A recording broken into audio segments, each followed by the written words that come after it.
What is up, everybody? Welcome to Pathfinder, Wrath of the Righteous, episode number 26 of the GamerKnoob. Let's, I guess, talk to more people. So tell me straight, how'd that brawl at the Great Garrison end? I heard rumors, of course. It's kind of my job, you know, to listen. You've no idea what cobblers and crusaders say about you. Some say Omade came to you and appointed you her herald. Others say that you died, and an honest-to-God's angel is now leading the army disguised as you. Still others say it was just an explosion at an alchemist's lab, and I'm the one spreading rumors about your powers. I wish. But you know, you've really changed since the Great Garrison. It's hard to describe, but you've kind of gotten stronger? More dangerous. I have a gut instinct about these things. If I didn't, I'd already be dead. You're dangerous, Commander, and by doesn't, I hope you'll be dangerous to our enemies and not to us, or to yourself. I have to go. Watch yourself. Will do. Alright, let's go see what we've got going on out here now. We've got some more people to talk to. Who knows what else? Time to visit the camp. League of the Inspiring Cart. We gotta talk to Erebeth, I know that. Commander, allow me to say something. Before you, this wasn't a war, it was agony drawn out over decades. No one believed in victory anymore. When the demons attacked the city, for some, it was a relief. At least the end had come. They laid down their weapons and surrendered without a fight. I felt the same thing, but somehow I got through on stubbornness and vague hope that if nobody found Anivia's body, she might by some miracle have survived, and that miracle was you. You returned my beloved to me when I had lost all hope of seeing her alive again. Then you went on a suicide mission to the Great Garrison and won the city back for us. You turned a defeat into a victory. I know it wasn't easy, but you make everything seem so effortless. You do everything just like that. And the Queen believes in your powers too, but for me, they're just more proof of what I felt that day when I saw Anivia alive standing next to you. You're the miracle we've been waiting for. You're the one who will finally put an end to this terrible war, and in spite of everything, deliver us from the victory we so desperately need. With you, I'm sure this crusade will achieve what others could not. I found this scabbard with your family name on it in the Great Garrison.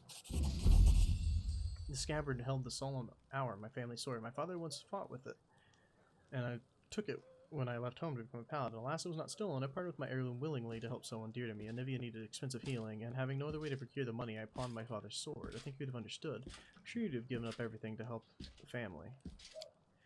I hope to redeem the solemn hour eventually, but there was never enough money, and soon the sword disappeared from the pawn shop altogether. I have no idea who took it. Seems like I'll have to part with my father's sword forever. Is Anivia sick? Forgive me if I don't go into detail. It's a private matter. Suffice it to say, everything is fine now. The treatment was costly, but worth it. See that you truly love her. My partners were loyal servants, yet it wasn't enough to earn them a title or a coat of arms. Still, however humble our name might be, it's worth something. I don't know if I'll ever see the solemn hour again, but at least I have it scabbard back. Thank you. So it turns out the Queen has had her head of counterintelligence watching me. I wonder why. You think this Queen doesn't trust you? If that were true, she wouldn't have put you in charge of this army. My main task is to be your advisor until you gain enough experience as a commander. As for counterintelligence, Anivia and I are keeping an eye on your inner circle, but you're not under suspicion, Commander. You're under our protection. You need reinforcements. Can you get us more soldiers? We begin the march on Dresden. We could choose speed over numbers. If I order more volunteers to be recruited, they simply won't arrive in time. We could pay mages to deliver the troops to the camp, except I doubt that the army scarves could afford it. If you can spare 7,500 gold. Yeah, sure, here you go. Two of your armies stand next to each other on the gold map. You can transfer units between them by clicking the button that appears next to the army's name. Upon exchanging troops, the number of movement points of each army become equal to the lowest value among them. Clicking the I button next to the army name will management screen, and you can see the numbers. Okay. Consider it done. It's hard to believe your origin is so humble. You deserve a noble title more than many who inherit them. Thank you, Commander. It's an honor to hear that, especially from you. Every noble family begins somewhere. You must have heard the recent story from the Stolen Lands and the River Kingdoms. Just imagine, coming from nowhere and making it all the way to a royal crown in just a few years. Sometimes I wonder what would happen if I managed to distinguish myself somehow, but then I push away such unworthy, selfish thoughts, of course. We don't fight for rewards. The fight of the world is at stake, and yet I have to go. Just goodbye with a short bow. Who's gonna have more to talk about? Oh, Ember has more to talk about now. How are you handling your new abilities? Abilities? What are you talking about? Oh, the tricks you learned when the big gray house blew up? They're funny. Thanks for teaching them to me. The Queen gave me the title Knight Commander for being in charge of the army. What do you think about that? Don't believe titles. All of us in the world are children of the street, barefoot, hungry, and scared, a step away from death. Some imagine they're strong and rich like gods, but don't forget who you really are behind the title. I have to go. So go! I love you, Ember. Follow me. You're one of my favorites. I guess we gotta walk around the camp again and explore and gather more stuff. So I guess we'll be doing that now. Don't mind me. I don't mind having to do that personally. We gotta talk to people. It's an honor. It is an honor, I agree. Anyhow. Oh boy, there you are. Very good, just in time. You've delighted to know that I need you for an experiment. So the great garrison stands roofless. Demons are running for the hills with their tails between their legs. Medivh's queen, what's her name? It's on the tip of my tongue, I guess. Galfrey is scurrying to and fro, and all of this is somehow connected to you, my loyal follower. Thus far, there's no scientific evidence of your exceptionality. If one discounts blind faith and divine intervention, which I do, we people of science refuse to believe in the inexplicable without proof. We are ones who explain the inexplicable. And therefore, open your mouth and say, offer me. Ah. Alright, your throat's fine, tongue looks perfect, normal. Your breath, ooh, the smell is in line with the regular functioning of that digestive system. Now for your teeth. No detectable alterations.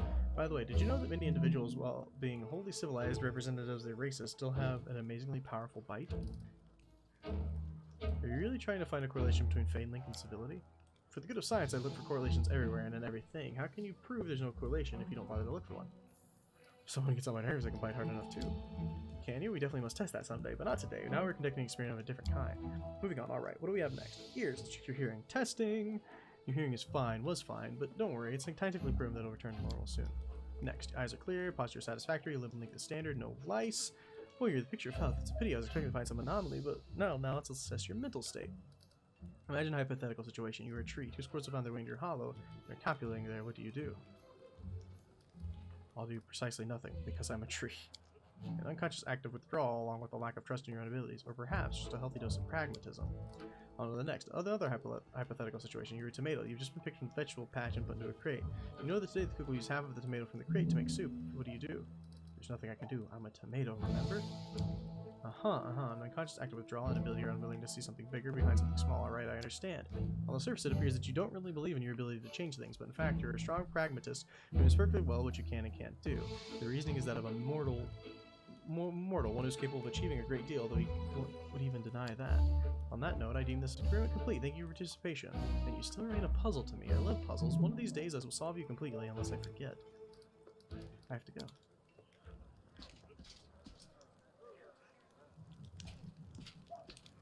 Anybody else around who wants to talk? March on! Kind of just running back and forth at the moment here. Trying to see who we've got. Hilor. You've earned the title of Commander. Canabra still stands thanks to you, but you'll have to be doubly on your guard. Your Eminence places a target on your back, and there are assassins about. Killing a high-ranking Crusader would bring a demon far more prestige than killing a common soldier. Not long ago, I stymied a few of the Spinner of Nightmares attempts on the lives of influential Crusaders, so I know what I'm talking about. Do you know anything about a Pathfinder named Finian Dismar? Let me think. Dismar, I've definitely heard that name before. Of course you have a Pathfinder too, so now you are the commander in these lands. What about Lady Ori? When I left for the wound, she'd just taken up the position. Great Ori perished during the Third Crusade. Yes, now I remember. Finian Dismar went missing into the Second Crusade. His name has been on the list of the fallen for a while. Here I am alive and well, write in your list that I'm back, and I'll file a detailed report about everything that happened to me. I knew it was a misunderstanding, but now everything will return to normal. I need to write to my folks. They probably think I'm dead too. Poor lad, but such is the fate of a Pathfinder. We face the unknown, but sometimes the unknown wins, and our mortal minds cannot take it. Which influential Crusaders did you save from the Spinners of Nightmares? I've been hunting the Spinner of Nightmares for over a year. My agents, by that time I'd created a proper network, reported to me that she'd returned to Neurosian. I immediately suspected that she was planning a great atrocity. By that time I learned all too well that the Spinner was a master of illusions and charms. That's why I never left the house without this. He pulls his monocle from his pocket. This is the Eye of Truth. It allows me to see through illusions. My friend got it from the priest of Nethys. However, neither this monocle nor my network of angels were adequate to prevent the attacks, and we were nearly too late. The Spinner of Nightmares decided to strike at the Cruciform Cathedral. They had gathered to celebrate the victory of the First Crusade. It was a great holiday, and there was a lavish ceremony at the cathedral. An influential priest, and Anthoclitus, was in charge of the festivities. They were intending to crown him with a tiara, a symbol of his high status, but the secret tiara had been replaced. The Spinner had obtained an Incutilus, a sentient, rather ominous cephalopod from the other end of the world. She raised it from an elver and trained it carefully. She cast an illusion on it so that everyone would see it as a tiara. The moment its shell was placed on Anthoclitus' head, the cephalopod would release its tentacles and penetrate the priest's skull. Its poison would seep into his brain, and it would seize control of Anthoclitus' dead body. Fortunately, we were able to stop this madness in time. I spotted the Spinner of Nightmares in the crowd, chased her down, and we ended up crossing swords on the roof of the cathedral. I nearly defeated her, but she fled upon a giant stallion, which was able to run across the air as if it were ground. I was close to catching her. She suffered a setback, but I let her escape. Tell me about your confrontation with the Spinner of Nightmares. It's a long story. Telling you everything would take 2 days. It would take 2 days. Which part do you want to know? Tell me again how it all began. I was on Pathfinder side. I arrived in Nerusian with my team to investigate the sudden death of the famous Crusader Baron Falron. We stood focused in on a small hospital for the wealthy where Falron was being treated short before his death. It turned out the gang of Baphomet's cultists calling themselves the Labyrinth of the Mind had gotten foothold at the hospital. They were obsessed with twisting minds of their victims and targeting fragile people too weak to resist. The hospital was filled with perfect victims, isolated for weeks from the outside world, completely helpless, and when they returned, they were different, almost normal, but the moment they heard a certain phrase, everything dark awoke in their minds, and they transformed to the service of Baphomet, ready to lie, betray, and even kill. The Labyrinth of the Mind was planning to infiltrate all the elite circles of Mindebs, but Baron Falron stopped them. He was too loyal to his oath and too resistant to their spells. He fought for his freedom until the strain broke his heart. We opened and cleaned the city of Baphomet's pit of vipers. The den was a cradle of sin and filth. They cast spells on each other, and their loathsome fantasies stepped real from their mind into the world. They dreamt of horrible and forbidden things, and they fought like mad. We burned the place to the ground and slaughtered everyone we could. The leaders of the cult were able to flee, and they were set upon revenge. They abducted my daughter Lori, who served under my command at the Pathfinder Society. They left me a note full of tart insults and mockery and sneers. From that note, I learned the name of my enemy. Oh wait, we've read this. Yeah, we've read this. We'll talk about this later. I have to go. Good luck. And watch your back. Thank you. Lan, what's up? What brings you here? What do you think of what happened in the Great Garrison? Did you feel a change in yourself? It's hard not to notice when the demons start running away from you like a flock of frightened bats. Powers granted by Omade to defeat demons. Since I was a kid, I've taken whatever I've been given and used it as the best I can. Anything goes when you're trying to survive. It doesn't matter where your blessings come from. We can think about that when we're old, if we live that long. But you know, this time I'm not even so sure. A divine power that just appeared out of nowhere? Sooner or later we'll have to pay for it. I'd like to know what that price is going to be. Okay. You generally do end up having to pay for that kind of stuff, that's true. Jaina! Curl! How are you guys doing? Sela! Hello.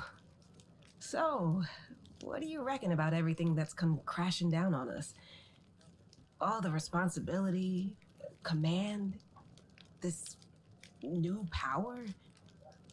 I haven't figured it out yet. We'll see what happens next. Watching and waiting is a good strategy. Probably. I'm still frightened by what happened in the Grey Garrison. Were we really chosen? By Iomade herself? You know, back when I was a snot-nosed kid who just started down the path to becoming a paladin, I imagined once or twice that I was going to do something heroic. The lights would shine down on me, the trumpets would sing, I'd hear the voice of the goddess, or at least her herald, you know? I'd be informed that I had been chosen for a great cause. But that's the point where my imagination always failed me. Somehow, it really happened.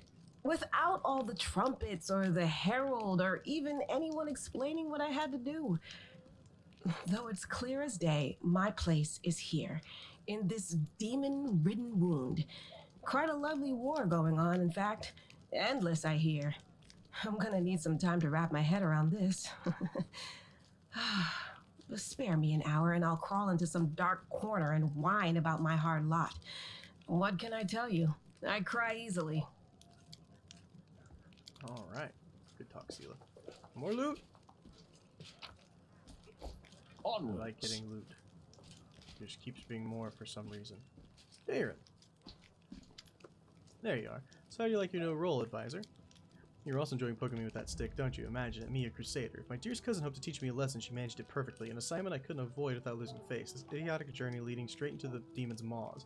I could have been on a pleasure boat right now with the loveliest songstress from Petax on my arm and a bottle of the finest Kyonan wine to keep us company. Incidentally, I blame you for all this. Well, actually, I think my cousin Galfrey is to blame for everything that's happened to me, and I suppose some of my misdeeds could be considered my own fault, but I can hardly be expected to take responsibility, can I? Certainly not. Therefore, I shall lay all the blame at your door and plot my revenge. Did you receive a fraction of that unusual power? Looks like it. I genuinely hoped that getting away from you would be the end of it. If your gift truly did come from Iomade, then giving me a smidgen of that power was a very subtle joke on her part. I had no idea that our divine lightbringer of Mindeb even had a sense of humor. Don't get me started on the many acts of sacrilege against her. That obscene engraving, the truth about the test of the Starstone, is the tamest one by far. There you go. Some more loot. So soon. Hello again. I'm very pleased to meet you. Thank you for taking the time to talk to me. It's a pity I wasn't there at the Grey Garrison to witness your feats of strength with my own eyes. The flash, however, could be seen miles and miles away. Some people were frightened of it, thinking that the demons had blown up the remains of the keep. I, for one, knew immediately that it was a good sign. The light above the city showed us that there was still hope. Who are you, and how could you possibly be of use to my army? My name is Sozio Vanek. I am a cleric of Shaylin, the Eternal Rose and the Goddess of Beauty. Yes, I know that many people would consider me useless in a war. This is not a usual war, though. Just consider our enemy. The Abyss and his demons are the very embodiment of everything evil and ugly in the world. Perhaps a disciple of kindness and beauty might come in handy. I have no doubt that we will win this war, Commander. We just have to. It is our destiny. My role is to help you, and all those standing by your side in this struggle, to survive and flourish. Everyone deserves the chance to find peace and happiness in the world that they are defending so selflessly. What are you painting? Cleric's eyes linger mournfully on the canvas. The unfinished painting depicts a temple crowned with a rainbow-tailed bird, the symbol of Shaylin. 5 people dressed in robes stand before the temple, men and women, young and old. They all gaze back at you with radiant happiness and joy in their serene eyes. My brothers and sisters in faith. They sent me for help, and then they saved my life, Commander. If the Prioress hadn't ordered me to escape the city and seek help, I would have died right along with them. Instead, I met Queen Galfrey on her way to Nerosian, and hurriedly returned to Canabras, only to find my friends dead on the steps of our desecrated temple. I want to draw them the way they live on in my memory. Wise, beautiful, and loyal to their goddess and their city to the very end. They fulfilled their duty honorably. They did more than their duty. They gave everything they had to save others. Now it's my duty to make sure my friends and tutors did not die in vain. I will honor their sacrifice by making this world a bit more beautiful and kind. What made an artist enlist in the army? Perhaps I am a true artist, or simply an amateur who defaces canvases in my spare time. My goddess is a patron of art, so painting is part of my prayer, and I put all my heart into my pieces. But I am a cleric above all else, so I must also tend to others. I went to war because here's where I'm most needed. Sure, I could be painting idyllic landscapes and offering empty prayers to my goddess, but that won't stop people from dying. My goddess has no tolerance for false piety. You wanted to discuss something with me, right? Yes, I have a personal request. Before we undertake our journey and leave Canabras behind, I would like to visit Martyr Zacharias' cemetery for a funeral.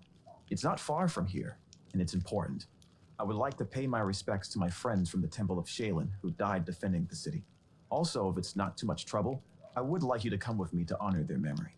Their friends and family will be at the funeral, and perhaps the commander's personal presence will bring them comfort.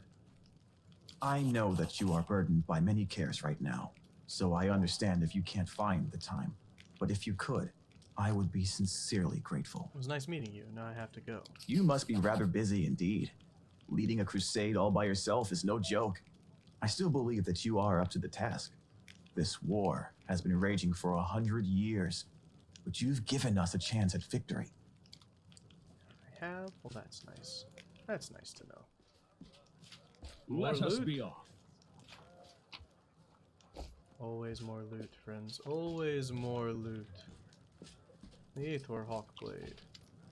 Commander, let me personally congratulate you on your new title, and thank you for the time in advance. I'm Leodor Hawkblade, an Inquisitor of the Church of Iomade and Bringer of Light. I require your assistance in a certain delicate matter involving one of your companions, young Count Darren Arenday. Are you one of Prelate Holrun's followers? Yes, of course. What are your opinions on his atrocities? Usually people reveal such things about themselves only to their confessor, not to some curious strangers. Still, I did ask for your help, and that imposes certain obligations upon me. Let me put it like this. I spent enough years by Prelate Holrun's side to learn how to keep him from going over the line. The prelate is an extraordinary man, but he has fallen prey to his own paranoia and a monumental sense of responsibility, which has gradually eroded his razor-sharp mind. He has witnessed so much hideous darkness that now he sees it in every shadow. Yet his strength was, and still is, a shield for all the people of Mendev. That is my opinion. His comrades and advisors are necessary to prevent him from making unforgivable mistakes. What brings you here? I ask you to assist the Church of Iomade in an investigation of the utmost importance. I understand that the leader of the Crusade has plenty of other matters to attend to, but please allow me to tell you the details. Perhaps it will explain why I'm calling upon you. Suppose that you have already heard about Count Arendae's story. I refer to the tragedy at the Heaven's Estate. Tell me more about what happened at Heaven's Edge. About 10 years ago, several powerful demons managed to penetrate the Wardstone barrier and commit mass murder of all the guests who attended the feast in celebration of young Darren's birthday. The unknown magical disease they brought wiped out the whole estate in less than a day. It was not a unique case in itself. The demons had attempted such region of Mendivian lands before, but they had never dared to such a well-protected place. The Arendae family was exceptionally rich. The estate was protected by elite bodyguards. There were several strong and righteous paladins among the guests. Moreover, the revered Nestrin, Darren's tutor, was one of the most powerful priests of Iomedae in the vicinity. All of them died, nonetheless, except for the young Count, who has suddenly manifested his outstanding sacred healing powers. Was that a divine miracle or a curse? That remains to be seen. You're going to investigate this old case again, aren't you? Yes, I am. I have several reasons to doubt the widely shared account of what exactly happened at the estate and how it happened. You see, Commander, I was among those sent to examine the estate after the incident. I saw everything with my own eyes, and I still remember it clearly, even though it feels like it happened a lifetime ago. Heaven's Edge was a unique place that still carried the spirit of old Mendev before the Worldwound, and yet on that day it turned into a labyrinthine of house of horrors, like something only seen in our nightmares. Apology for the digression. I wanted to tell you about my suspicions. Everything about the incident seemed odd. Why was there only one person left alive, a young boy with newfound talent for divine magic? Why did nobody send Canavras for help, even though the agony spanned many hours? We found the demons dead with their heads cut off when we got to the estate. How were they defeated? How did the disease even kill the paladins present at the estate, who were said to be immune to any disease? If the demons had found their way to penetrate a holy warrior's defenses, why has this never been repeated since the tragedy at Heaven's Edge? You're the only person who can help me here, Commander, because the only living witness of those events is currently serving in your army. Your army's route will take us very near the site of the tragedy. Heaven's Edge has been abandoned and sealed with potent magic throughout the years, and only the Count has the power to break the seal. He's unlikely to invite an Inquisitor inside, and in any case he won't like me sniffing around his family seat. But if you, as his commander, express your wish to visit the estate, he will be obliged to fulfill it, and I will simply follow you as one of your attendants. There are hundreds of ways, 1,000 paths, and a myriad of loopholes in humans' lives that forces of evil can use to their advantage. I'm not sure which of those led the demons to the gates of the Heaven's Edge, but I do know that it wasn't a simple raid, the kind of Crusaders face every day. That incident involved a significantly more powerful entity, and that's why I'm asking for your help. We cannot be sure that this tragedy will not happen again until we uncover the truth. I've already been to the estate several times. What do you expect to find now? I was a young, inexperienced Inquisitor when I first visited Heaven's Edge 10 years ago. My skills have improved significantly since then, and I have paid dearly for that. My arsenal includes many spells and techniques dedicated to gathering information about people and events. Almost all of them require me to be physically present in the place where the event in question happened. That's why I must return to Heaven's Edge. Why can't you just search the estate yourself without involving me? The estate is abandoned and sealed with powerful containment enchantments that only the Count himself can lift. That's not the main reason, however. The main reason is that Count Arendae is not officially under investigation by the Inquisition, so we couldn't just break into his house even if I found a way to bypass the spells. This is a serious matter. A matter that threatens the reputation of the entire Church of Iomedae and my own organization in particular. We made more than enough unforgivable mistakes during the Third Crusade and are still dealing with their consequences. Your presence will give my investigation the necessary legitimacy, Commander, but there is more. In addition to getting official permission, I'd also like to bring an independent third-party investigator for the case. Someone independent but well-respected, and you fit this role perfectly. Did you question Darren himself? I did, but the Count insisted he couldn't remember anything about the incident due to severe shock. He saw the demons at the very beginning when they appeared at the celebration to announce the onset of the plague and mock their victims. He also witnessed the death of his mother, Countess Silena. That was about all he would tell me. Found the young Count sleeping like a log on the floor of one of the rear chambers, having drunk about half the family's wine cellar all by himself. There's no reason to disbelieve him on that matter. So you suspect Darren is hiding something, that he's to blame for the tragedy? I deliberately refuse to entertain any theories or suspicions so that it doesn't affect the investigation. There's a saying of my colleagues that suspicion is the mother of prejudice and prejudice is married to failure. I can only tell you that Count Arendae wasn't suffering from demonic possession, the most common malaise in our country at the time. Harun himself examined the boy right after the tragedy and didn't sense anything awry with him. Fine, I'll help you. What do you need me to do? Thank you, Commander. Now I ask you to speak with the Count and tell him that you wish to see the Heaven's Edge. Please do not inform him of my presence right away. I will join your escort when it's time to travel to the estate. When we get there, I will also require your help during the investigation. You'll have to follow me, observing my actions as an independent witness. If you have any questions, feel free to ask me. Again, I'll remain here. No more questions on that. Tell me about yourself, Inquisitor. We should know who I'm dealing with. I am Ulfin by birth, but I have lived in Mendev for most of my life, dedicating myself to the service of the Inheritor. My warrior brethren mostly worship Gorum, but I've never been eager to fight for the sake of battle alone. I was a good fighter in my early youth, and could easily best most of my peers, but I don't enjoy showing off my skills. Victory is bland on its own. Purpose adds flavor to war. I can't say that I've always been a faithful sword of Iomedae. Back in my mercenary days, fate brought me to the borders of Mendev, where I spent quite a long time among the Crusaders, fighting shoulder to shoulder with my righteous comrades in arms, and watching demons commit their atrocities eventually led me to something I had been seeking my whole life, purpose and decision. That is how I found my calling, even though it may be hard at times. I never regretted my decision. I have to go. Alright, let's go talk to the Count real quick, since we know where he's at. I'd love to visit Heaven's Edge and see the Arendelle estate someday. Oh, I was just about to mention it myself. I've been thinking, now that I'm in the middle of this whole Crusade nonsense, I simply must devise new ways to have fun. With all the recent commotion, my birthday completely slipped my mind. What if we were to celebrate at that Heaven's Edge? It's not far from here. You'll get to enjoy a banquet in a bona fide haunted house. Since you're my superior and I'm your advisor, I'm obliged to ask your permission to leave for the festivities, and I want to invite you too. I'm sure the commander can free up an afternoon while the soldiers are on leave. You're really going to throw a banquet where you're at the very place where your whole family died? Yes, what of it? Am I supposed to weep and quake in fear for the rest of my life? I've stayed away from that damn place for 10 years, and now I'm going to return there to drink, dance, and be merry without a care in the world. And you can keep your squeamish disapproval to yourself. Alright, deal. Perfect, we'll have a ball, I'll make sure of it. I should go. Bye. Alright. More to explore, I'm sure. Blacksmith, hello.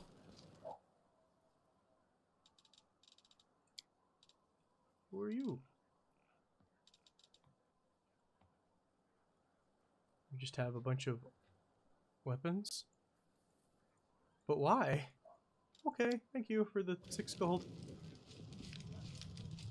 Mysterious elf. Damn it, you soldier. What? Saw you talking to the girl hiding her face. Who was she and what did she want? I don't know, Commander. She never introduced herself, but I bet she's not part of our army. I know all soldiers by name and sight.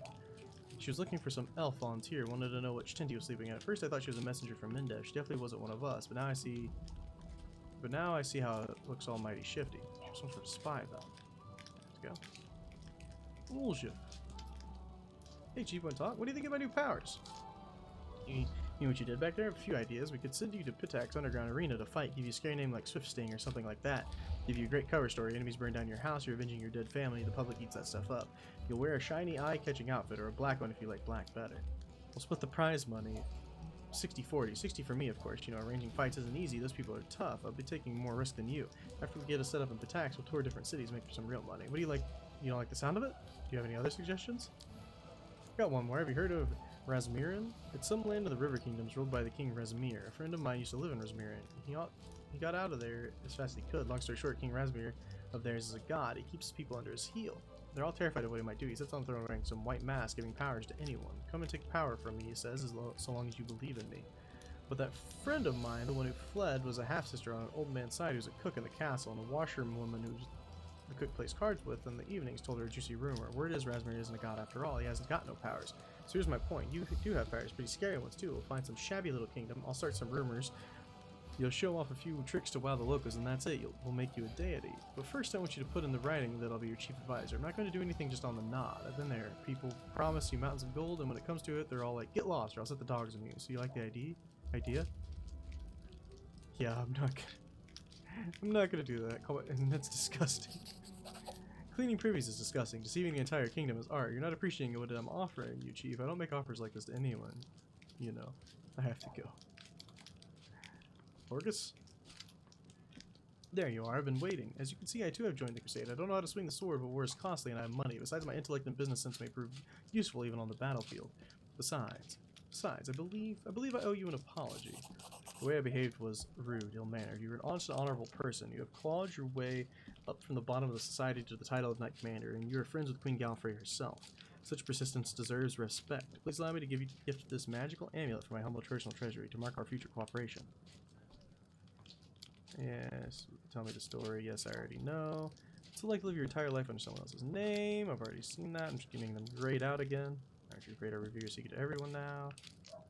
Have you decided about your Crusades now? With all due respect, it's none of your business. I have my reasons. Perhaps I felt a rush of patriotism when Caverson story. Anyway, you should think I never supported Crusaders. Perhaps I simply don't like to brag about my donations. Ostentatious charity only attracts bakers. I'd wager the Arab has no idea whose money she's spending on the drinks and supplies. Why do you hide the fact that Camille is your daughter? Didn't I tell you the mansion? Because her mother, Iris, was a lowly half-elf who looked after my garden. I always wanted to join the gourmet with a noble family. That's right. How did Camille's mother die? I'm not going to tell you about that. Some things ought to remain private. What can you tell me about Count Arendelle? The nobles of Knaber should be acquainted with each other, shouldn't they? It's a brilliant young man with a brilliant pedigree, and the story of it, the nobility is the glue that keeps society together. I suppose that is why demons so often choose their estates as primary targets. Who would notice the demons' bloody maskers if they only slaughter poor country folks? Leandary's family shared a tragic plight of the worms, along with many other members of the nobility that fell into a treacherous attack during a major celebration taking place at their family estate. I hadn't received an invitation. I was slightly insulted by the snub, but it turned out to be a blessing in disguise. God saved me from a terrible fate. All the guests died that day from a magical demonic disease. I sympathized with the Count deeply. He has endured so much, and so no wonder he keeps himself aloof from me. I think it's due to the fact that Horgus Gorm's fate so resembles his own, and we both have to relive those horrible memories whenever we see each other. I have to go. Talk, Horgus. Go loot this real fast. What's that? What's that? I spit on the streets of Canopus, spit on its granite walls and its stained glass windows. For tomorrow the ground trembles, splits apart, and devours this cursed city. I will shed not one tear. No one here, not a single soul, deserves any compassion. Everyone who lives in the city is a criminal. If there was any justice in the world, every one of them would be hanging from the gallows. Prillet Holrun and Queen Galfrey chief among them. Ask anyone on the streets what they know of mongrels. The answer will be dumb silence, or the lowered eyes of scoundrels who know their crimes but doesn't want to think about it. Mongrels, a disgusting nickname, which of the residents of the cities have given to the brave Crusader heroes who defeated the forces of evil but paid for it with their health. Covered with scabs and tumors, bloated and gnarled, they are no longer beautiful enough to be tolerated by the very people that saved them. As a reward for their heroism, the city dwellers exiled them to the sewers and damp caves beneath the city. The author of these words went down there and spoke with them, and I'll have you know that the ugliest of them is more noble than all the paladins of undead, not to mention that head. Oh my. Who wrote that? None of you to talk to. Alright, Camellia, what's up? So you're Horgus's daughter. You discovered my most terrible secret. Father cares so much about the Gorm name that he raised me in the mansion. Oh yeah, we've already read that. What do you think of the powers you received from me? Evil noble descent grow accustomed to ample opportunity. The powers received from you are useful, but I see no point in treating them with excessive piety. I have to go talk later. Okay, there was one other person we need to talk to, but I don't know where they are. Are you in here?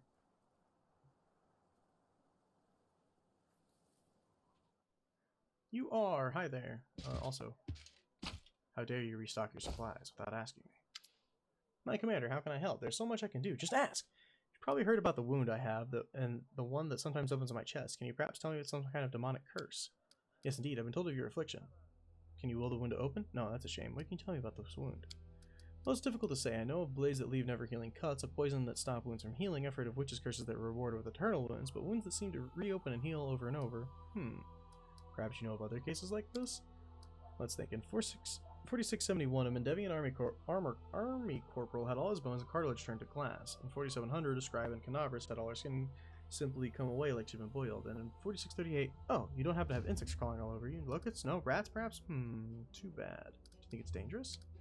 It's most likely is dangerous, but you're under the protection of Biomede, Commander. She granted you mythic power, as they say. Surely the Inheritor will not let you leave you to face us alone. Have you perhaps noticed that the wound opens at moments where you waver in your faith? Perhaps it's triggered by doubt.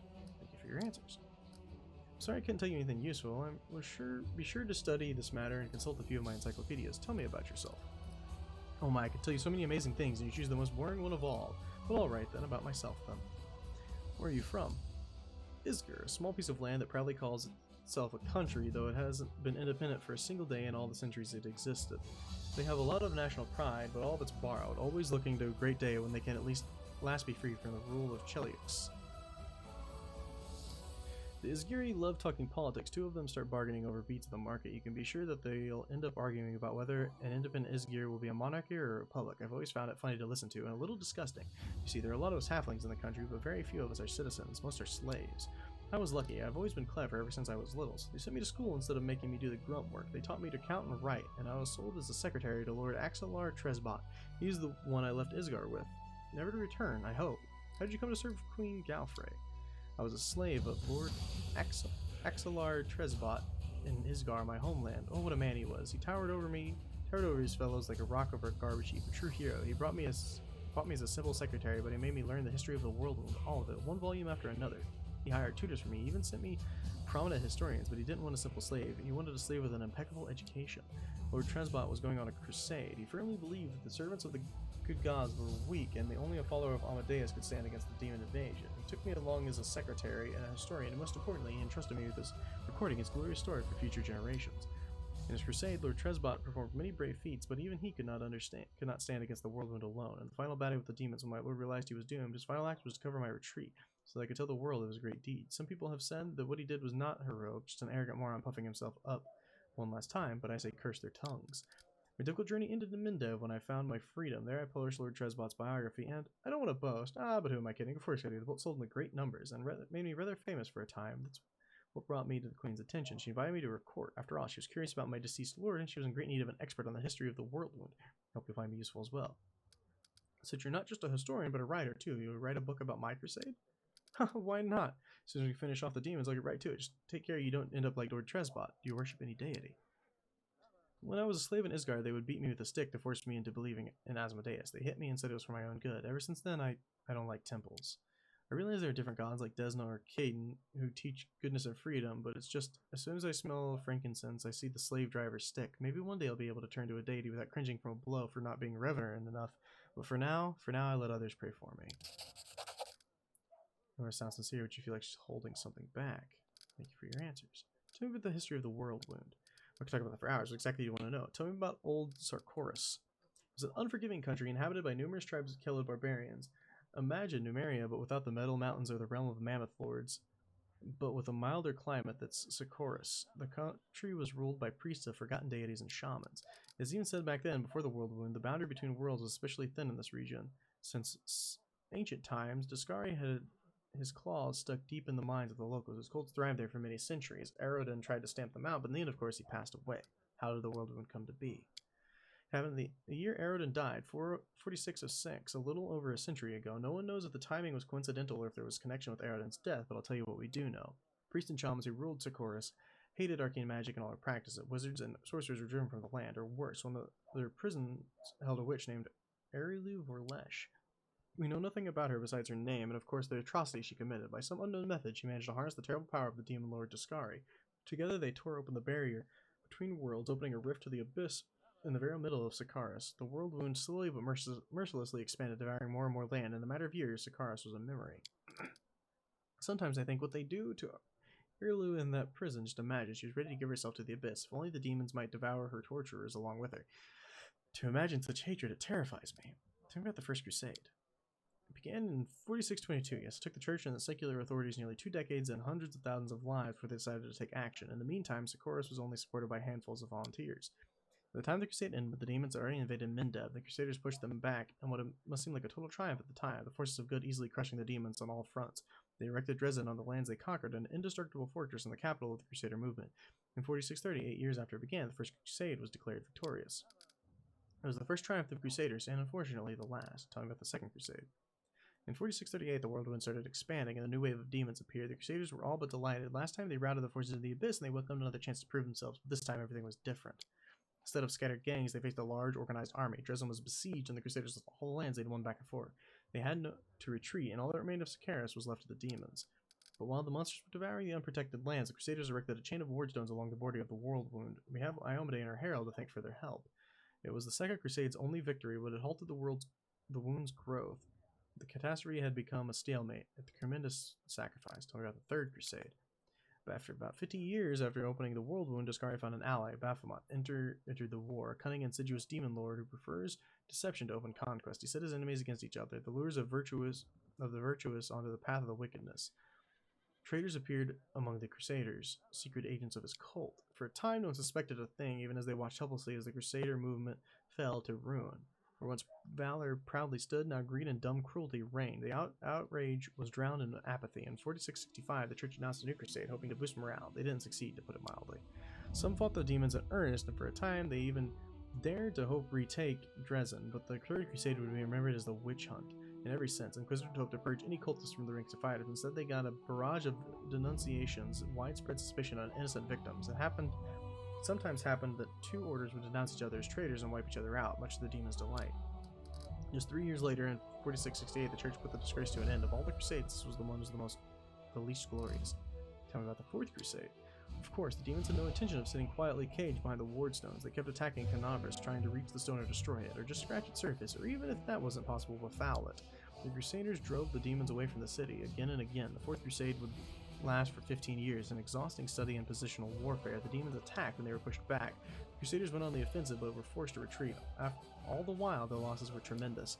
The Fourth Crusade's only achievement was that they didn't let a single wardstone fall. They didn't retake a sliver of land, to say nothing of Dresden. So many lives just to maintain a stalemate. You can imagine how that affected morale. Thank you for your answers. My pleasure, chapter. Remember to stop me or go on about it forever. I have to go. If you have any questions, come back. Will do. Oh my goodness. I just remembered that we got a thing from Orcus as well, so I'm going to check that out. From Gorm. What was it? Whenever the wearer of the same uses a hex, the DC of the saving throws increased by 1. What's this? Oh, I like that though.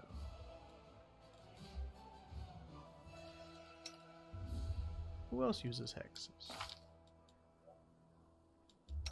You? Who else uses hexes?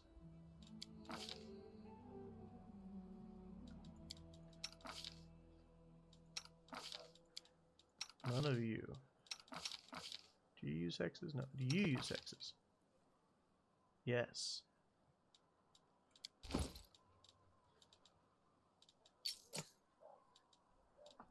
I'm just gonna sit there then for now. Let's save. We're gonna head into the tents again. Let's check our journal actually.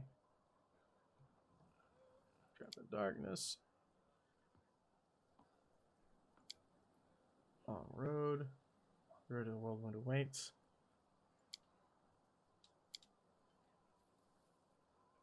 Rush from their camp to aid Canaris attack. When the city is no longer in danger, there will be time to visit the camp. The ring must be there. Okay, we gotta do that. Farewell. Canaris, associates, brothers and sisters, bid them farewell. The scabbard. Okay. Now I think we're just gonna look inside the tents real quick. Since a lot of people have had things to say now. And there's been more loot to find. Follow me. Always gotta grab the loot, friends. Always gotta grab the loot.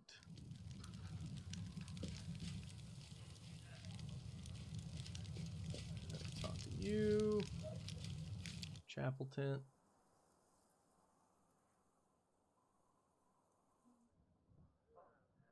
Well, now there's loot in here. See? See? Glowing croissant. I already have that.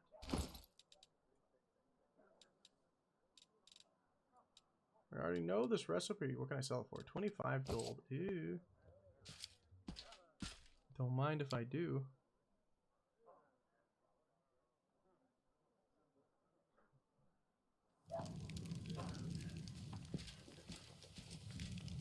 Field medic's tent. Anything new inside of here? See? See? And Forn is here too. Congratulate you on your new rank, Commander. My hunt demanded that I travel with the army. Naturally, I wouldn't burden your forces with the need to care for an outsider. I provided myself with all the necessities. I have to go. Alright, good. Wait, do you have anything to say about yourself? Anything more? Nope. Sali Ramius. Hello, Commander. How can I serve the sacred cause today? What do you got? Don't mind me, just selling everything. Building my gold back up. Fuck. Well, what's this word? Who knows?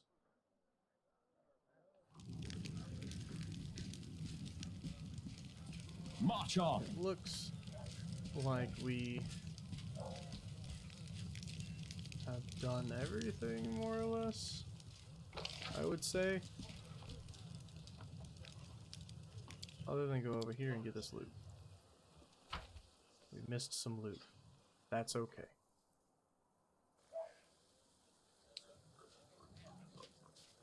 I think we are going to finally call it after we go sell these simple things that we just picked up. Because I want to get them out of my inventory. Alright.